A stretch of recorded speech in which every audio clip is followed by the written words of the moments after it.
So hopefully that will make it go live. Hi everyone.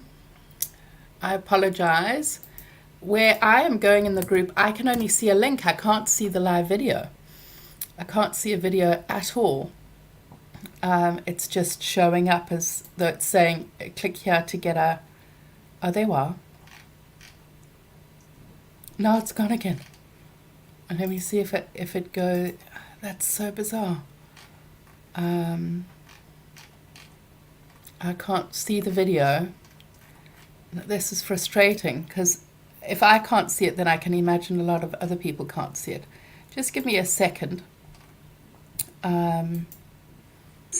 If I can't see it, then I can imagine a lot of other people. All right, I've found the video in the group. And I'm going to just copy the link to put it into the event because there should be more people who can see it because I want to answer everybody's questions. Maybe what I'll have to do is recreate this broadcast and oh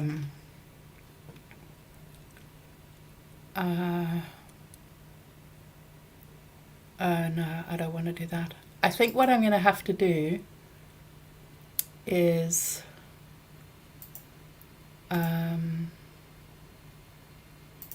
damn, this is all going wrong.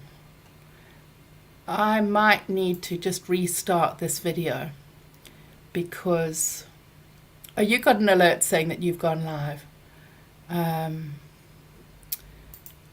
mistake that's happened, okay, that's right.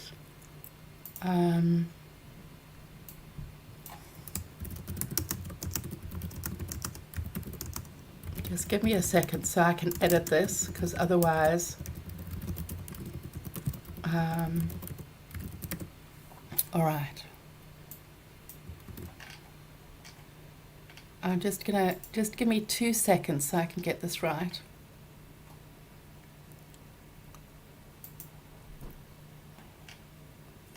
I can't see where this is going live. Okay.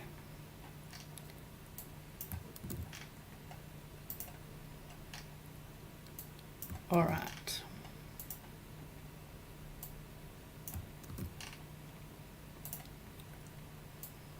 This is a pain.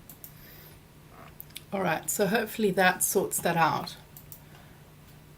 It was meant to be going live in on Facebook too. It was meant to be going live in let me just check it. On oh dear. Facebook I don't know quite too. What to do. All right, well, I'm just going to go live anyway and answer questions. So I don't know what to do because my brain isn't working quite as well because I've had a migraine today. Hi, everybody. Good to see you. Okay, I'm hearing not to stop, but just go ahead. So I'm going to go ahead. Okay, we've got a few questions here. So I'm going to go through these questions. And if I haven't tonight answered your question in a way that is as supportive as you need, it's just because I've got a migraine today. And you can re-ask if I haven't fully answered or if I've missed an aspect out because my brain feels a bit, in Afrikaans we say dear mekaar, a bit out of sorts.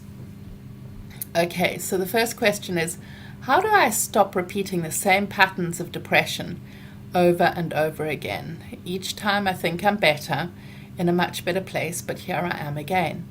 So you might have created the skills inside of yourself to overcome depression. But if you put yourself into an environment that makes you depressed, like you might be in a job that you hate, a relationship that you hate, or you might not have the parenting skills that you wish that you had, and then you create an environment that is toxic to you, and then you'll feel depressed. So what you need to be choosing is discerning healthy environments for you. In the first Q&A, I mentioned epigenetics.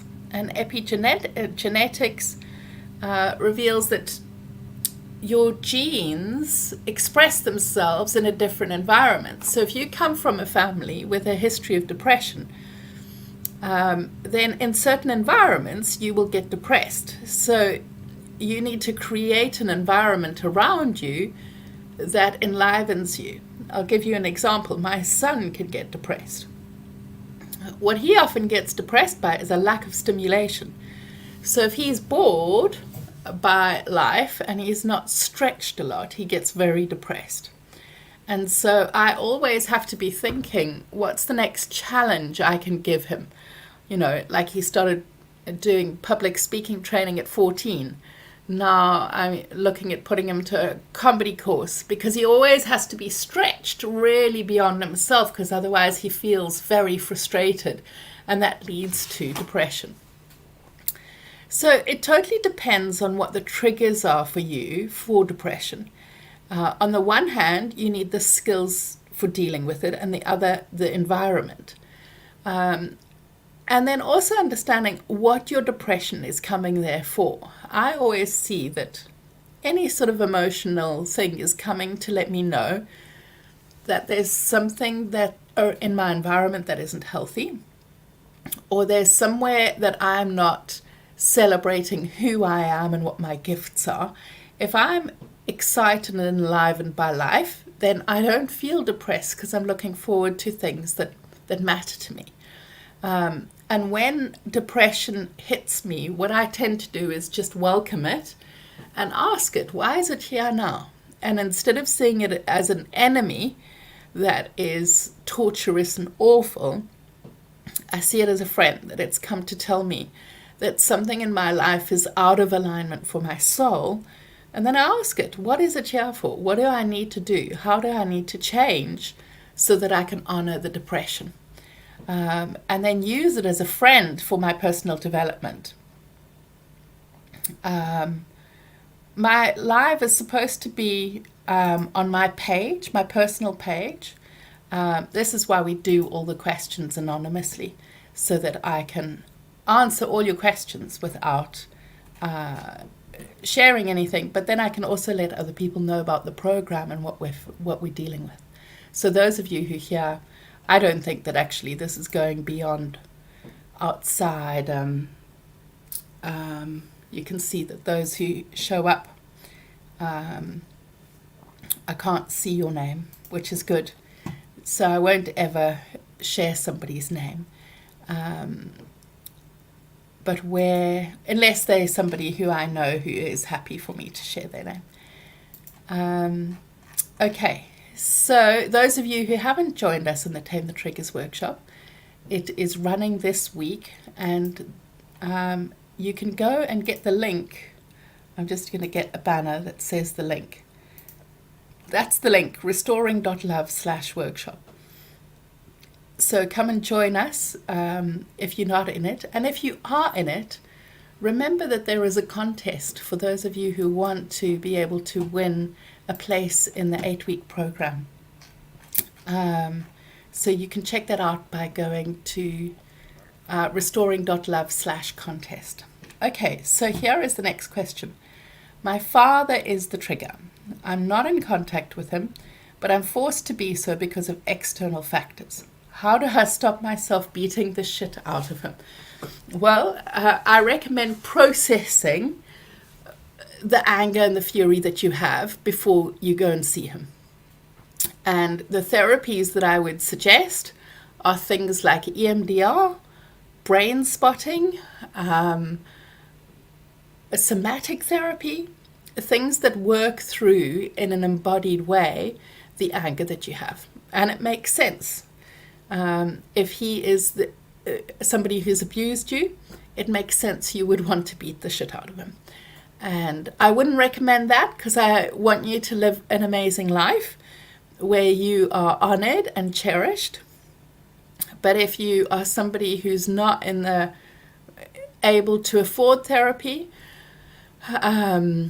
what I recommend you doing is bringing a protector, a supporter, an encourager to the parts of you that are hurt, so that you can connect with yourself.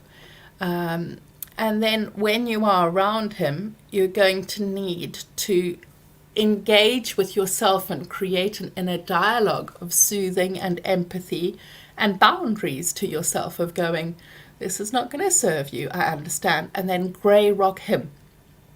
Grey rocking is just to give the least emotional energy. So if he says, how are you? Good, thanks. Nothing else.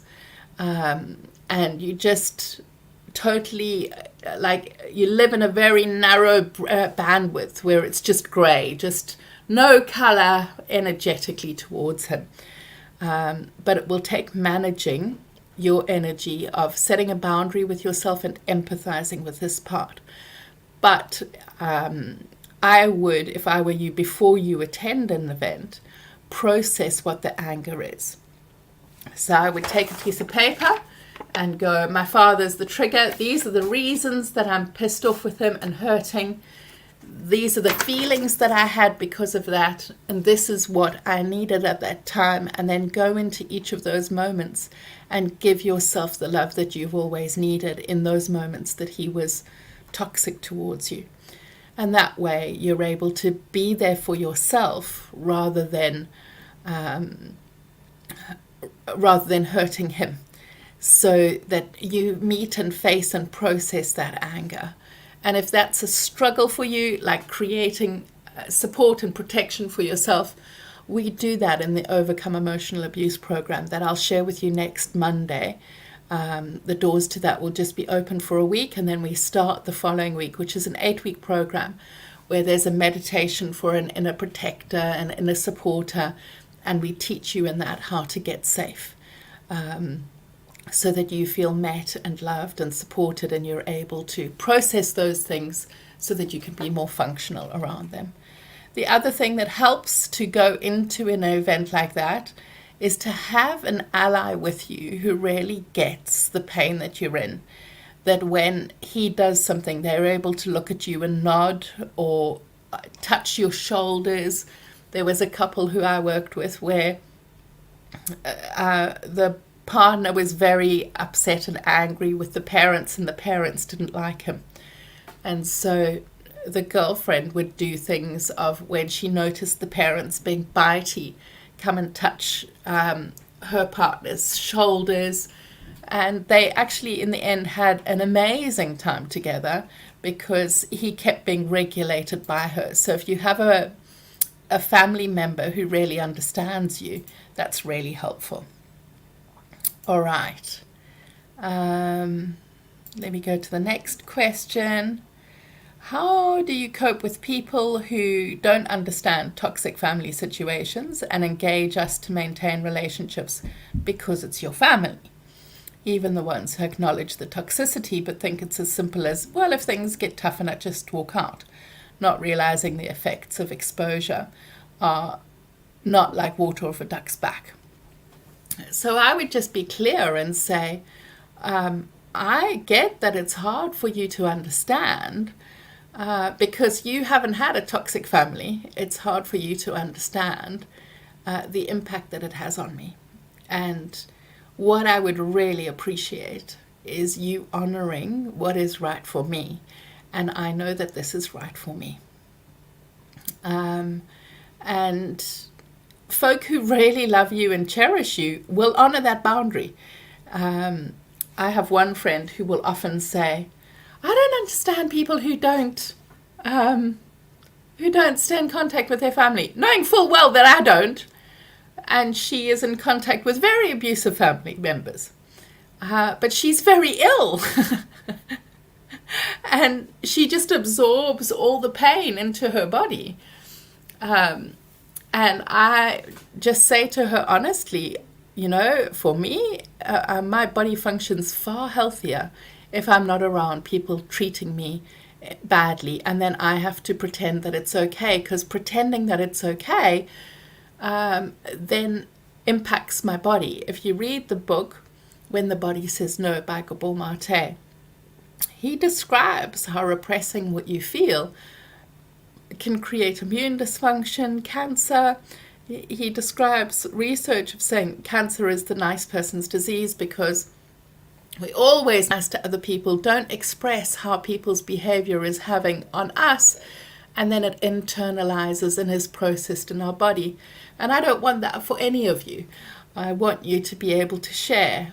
I don't like that. That hurts. Please don't treat me like that.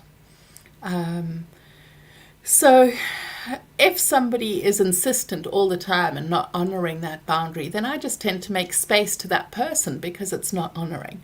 And that lack of honoring will show up in other areas too. It won't just be on that. But I'm very clear about my space now and who I want around it. I want to be around people who honor me. And, frequently folk who have had loving, kind parents can't imagine what toxic behavior feels like on an ongoing thing. And, you can describe it as when they are toxic, it's like a wound. And then when they are speaking or repeating that behavior, it's like pouring salt into the wound. And I don't want to feel sore all day. I want to be around people who love me, who treat me well. And I know because you're my friend or family member, you want that for me too. And so I would appreciate that you don't keep going on about this, because I want to be around people who honor me. But it does take standing up for yourself and setting boundaries so that you honor yourself. It's really, really important, and it takes a lot to develop that. I'm just going to check that I've answered you. It is definitely not as easy as if things are toxic, just walk out. When you're around toxic people and they're treating you badly, that energy stays with you and impacts you for days. I remember the last time that I was with my family. At that point, I was a single mum. It took me nearly a year to get over all the different layers of toxicity that happened to me in that 3-week period. And I just knew after that I couldn't go back to it, because I could just see how much it impacted me. My life is so much better without that around. And where there were other people who said, why don't you see them? I just used to make a joke and go, if you love my family so much, why don't you go and live with them? Because I was just so tired of that. And I just hung out with people more and more who understood, who cared, and accepted that. All right. So there's a question here. It's layers of questions, so be patient with me. Do you have any more tips on how I can know where I'm feeling things, what they are, and why they are there? So, because I've always numbed out. I don't really want to start delving into how I'm feeling, and I'm really trying to feel level and just hate feeling sad, or at least letting in it's too much. I don't think I can do that 5 times a day. For a lot of people who have struggled with feelings because they've been shamed or negated or put down, it's scary to feel. Because when you're feeling all the shame and the anger that you've received, when I was, if I cried, I was told I was going to get a tension slap, or I would be given something to cry about. And so to feel was really scary. I remember when I first started therapy, I would just chat about the weather and I was just so scared to feel. And after like 5 therapy sessions, the therapist just said, it's not going to work coming to see me because you're not willing to face anything. So I think it's time we quit. And you come back when you're ready to face your stuff and overcome it. And I was like, no, I'm ready. And he said, all right, well, we'll see next time if you are. But I don't believe you are. And the next time I walked in and I just burst into tears. He actually decided he was going to record the session.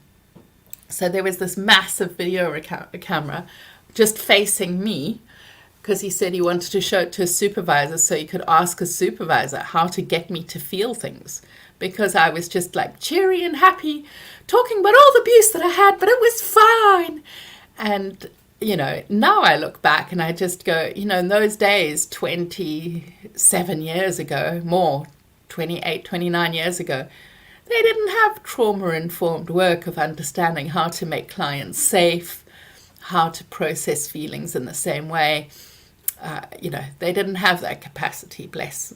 He was a lovely guy, but he just didn't have that capacity. But his kind of manipulation thing worked, but I would not do that to clients. So it is going to take going. I want to process this. There isn't a way around it, but what there is getting safe.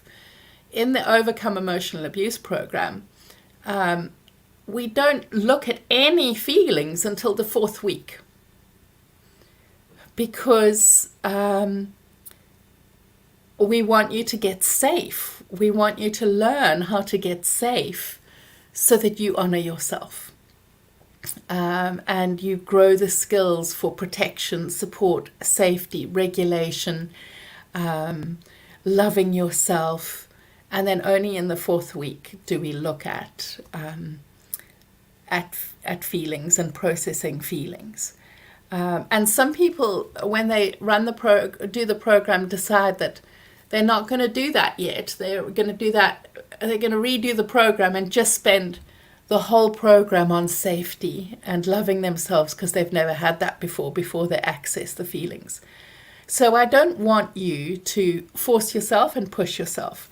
It does often make it easier if you're doing it with a therapist, because they can support you and hold you in that. But I remember when I finally did EMDR or brain spotting. I'm trained as a brain spotting therapist, but in both of those, I will just cry through the whole session. Because I'm being held by a therapist and their co-regulation and supporting me. So if you are, you're saying here, I'm not ready to delve into how I'm feeling, then honor that. Honor that and say, this is, I'm not ready to feel, but what I will start to do is respond to myself with empathy. And just, if something arises, just say that makes sense. Tonight at 8 o'clock, we're going to be looking at safety and breathing, and I would focus on that a lot. I would really focus on getting safe and caring for yourself so that you are honoring yourself. If you don't want to start looking at what you're feeling, don't. Just trust that until you have the skills to do it, because otherwise it's going to feel really, really overwhelming for you. And this isn't about pushing you into rushing into yourself. There was a lady on the VIP coaching last night who shared something and then thought about it all night and messaged me in the morning. And she said, now my mind's just gone blank. Let me see what it was that I wanted to share. We were sharing, she said, how do I, just like you, because she said, I don't understand why I'm upset. And I told her why I thought she was upset. And she's like, yeah, that's why. And she said, but why can't I just know why I'm upset? And I said, well, I've been a therapist for nearly 30 years. So I'm really used to being attuned to other people and seeing what that is. But in the Overcome Emotional Abuse program, we teach that more of how to notice it and what happens so that you can notice it quicker. But when you're starting out, it's like a whole new language. And you're learning a whole new language, and it's like if you're starting and you're just learning like cat, mat, dog, and you're going, why can't I speak in full sentences and understand whole paragraphs? Well, it's going to take a while to do that, and you need to be gentle and kind to yourself along the way. So I understand that you've numbed out, and the reason that you have numbed out is because you don't feel safe and you don't yet have the skills on how to process the different feelings. And as you gain those skills, so tonight we'll look at safety, and you'll be able to come back and begin to look at different feelings that are comfortable. There was somebody who joined the Overcome Emotional Abuse program in April, And she said she did not want to look at any of her feelings. And I was like, that's totally okay. We're going to teach you the skills of how to look at them. That's all we're going to focus on. And it was only by the October that she said, okay, I'm willing to look at my first thing. And that was completely okay. There are some people who need a longer journey, and you have access to that in the Overcome Emotional Abuse program. You can join us for a year, and then after that continue if you're wanting ongoing support and just slowly develop the skills at a time that's safe and right for you. So, and I understand that if you hate feeling sad or hate everything feels overwhelming and too much, then you need regulation tools in that. Tonight we'll look at breathing and getting a safe space, and that will help you at the start. Those are the first lessons that really, really help. All right. Let me go to the next question. One of the feelings I have most is being overwhelmed, feeling out of control, scared of not being in control. Any advice of how to engage with it? I don't know if you've seen our videos in the warm-up. We did a session on overcoming endgaming and shifting into celebrating small steps. If you look at that video, that's really, really helpful in dealing with overwhelm. But when we get overwhelmed, then our dorsal vagus nerve can get activated, and then we get immobilized and can't take action, and then it creates more of a panic because we're not moving forward. And then when we have that panic, we want to control everything because it feels stressful. We feel like we're trying to survive. So what I want you to do is, when there is overwhelm, it might be that you have neurodiversity and sensory issues overwhelm you. It could be that you've been people-pleasing or perfectionist, and you take on tasks that are beyond your capacity all at once. But if you had broken them down into single things one at a time, you'd find yourself more capable at getting them done. So it depends what there is. If you're somebody who's neurodiverse and gets sensory overwhelmed, and then you need a feeling of control, controlling people and noises and senses. A lot of people who have sensory stuff need to do that for their well-being, and then it's finding ways to do it in a way that honors you and other people. If it is because you take on lots of tasks at once and then you shut down because they're too many, then I would break that down into small steps. The antidote to overwhelm is small steps. So even if there's it's a sensory thing and there are too many things going on, I would take one at a time and see what you can do to create health around that area. So for example, I get migraines from light, smells and sounds. So in order to not create that overwhelm for that shutdown in me, my kids will listen to earphones if I can feel that my aura is feeling a bit weird. And they won't tap at all. They'll stop any external sounds. And I'll wear sunglasses so that that's one way. And I need to control that because it's healthy for me to stop that migraine. But if it's due to lots of things going on, I would break things down and shift into celebrating yourself rather than always chastising yourself that you're not getting enough done. But if you let me know what else it might be, I'm happy to respond to you so that I can meet your needs. All right. The next one, we've got two more. I struggle to imagine little me or come alongside her or it. Yes, it's an autism thing. How do I get around this?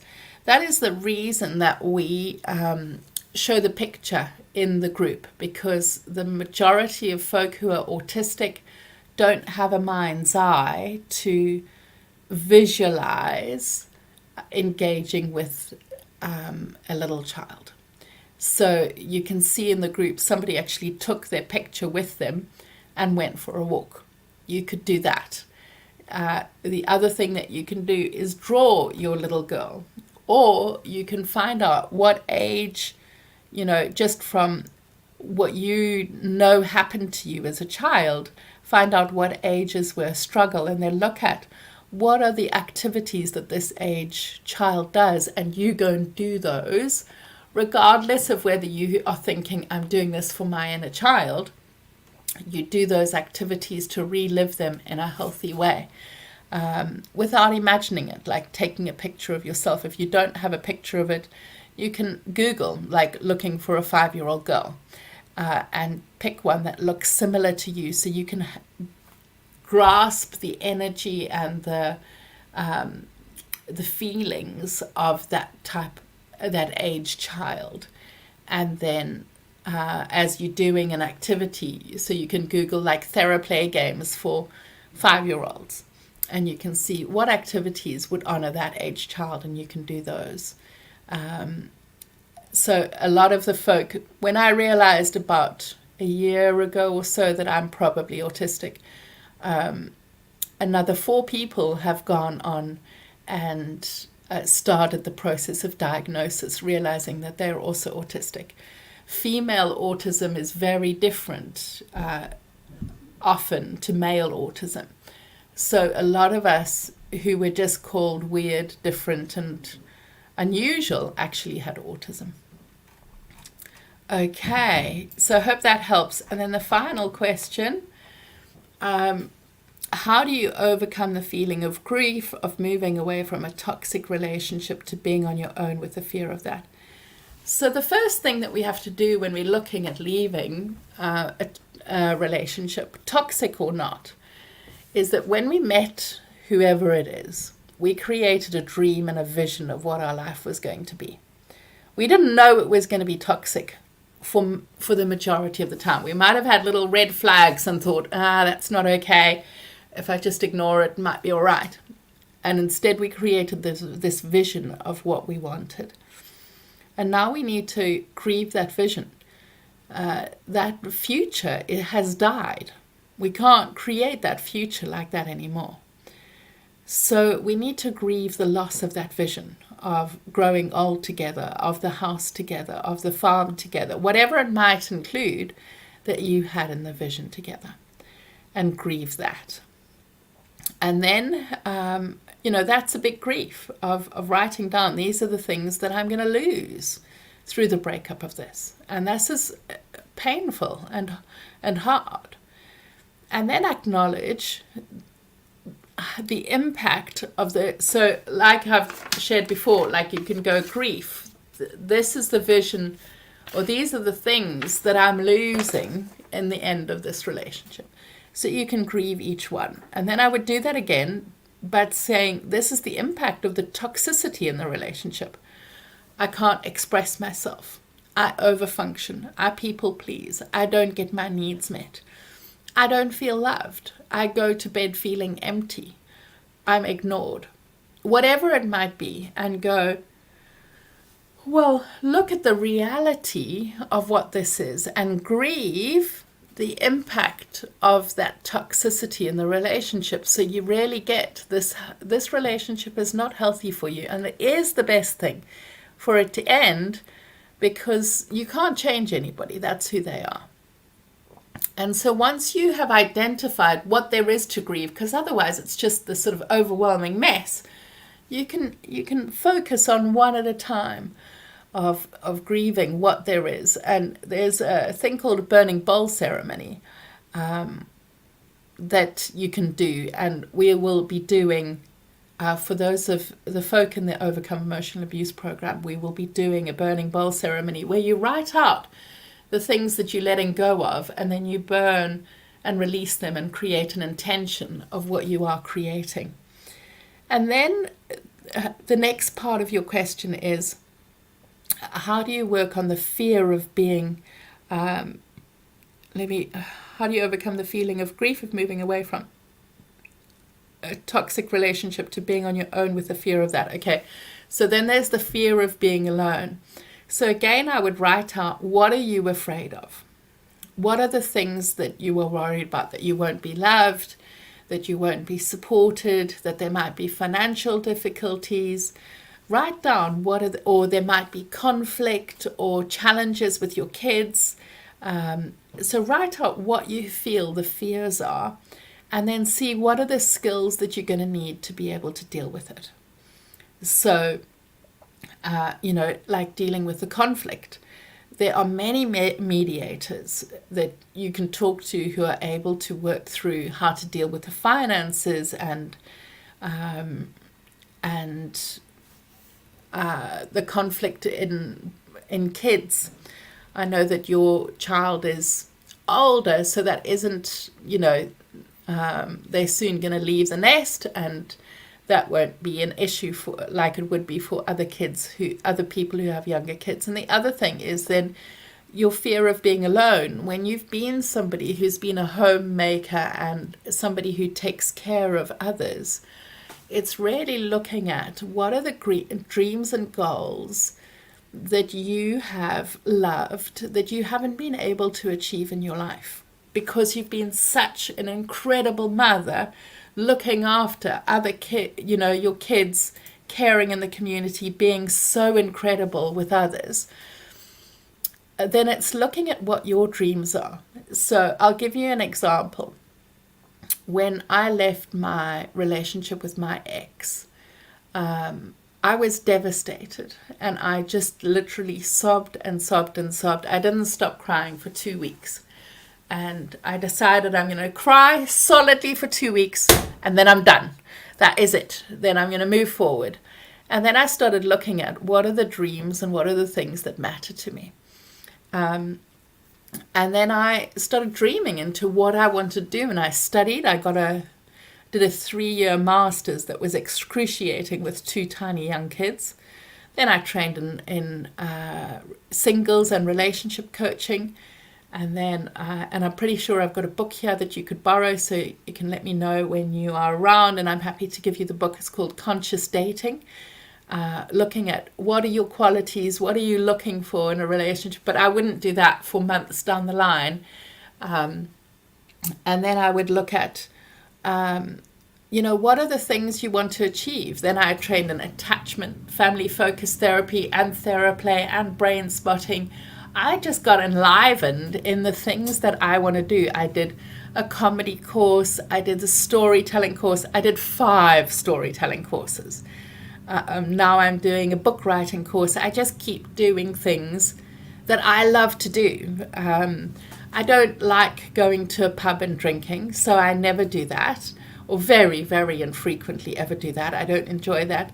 I would far rather be learning something interesting and stimulating, or listening to beautiful stories. That's why I love doing the storytelling courses, because there's always, every storytelling week there is a beautiful story.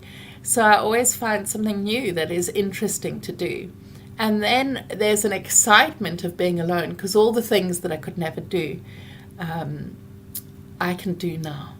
So I think that is all our questions. Let me just refresh this in case anybody has asked a question. No, that is it. So I hope that everybody, that you have found that helpful.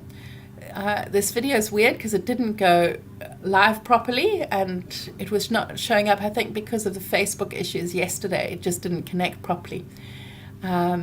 So I'm grateful to you for hanging out.